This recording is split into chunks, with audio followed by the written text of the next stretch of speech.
ગુજરાતીની લાઈવમાં આપનું સ્વાગત છે। ડભોઈ નગરમાં 5 ડ્રેનેજ પમ્પિંગ સ્ટેશન રિપેરિંગને લઈને છેલ્લા 6 દિવસથી બંધ હાલતમાં જોવા મળી રહ્યા છે। ત્યારે નગરના જુદા જુદા વિસ્તારોમાં ડ્રેનેજ ઉભરાવાના દ્રશ્યો સામે આવ્યા છે। નગરના મોટા ભીલવાગા વિસ્તારમાં કોલેરાનો એક શંકાસ્પદ કેસ પણ સામે આવ્યો છે।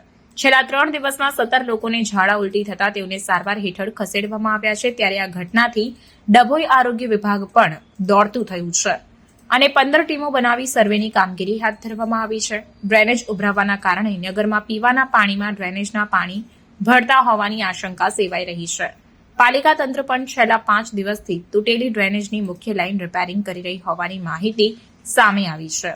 આરોગ્ય વિભાગ દ્વારા પાણીના સેમ્પલ લેવાની શરૂઆત કરાઈ છે। ત્યારે છેલ્લા એક સપ્તાહમાં ડભોઈમાં 100 ઉપરાંત ઝાડા ઉલટીના કેસો નોંધાયા છે।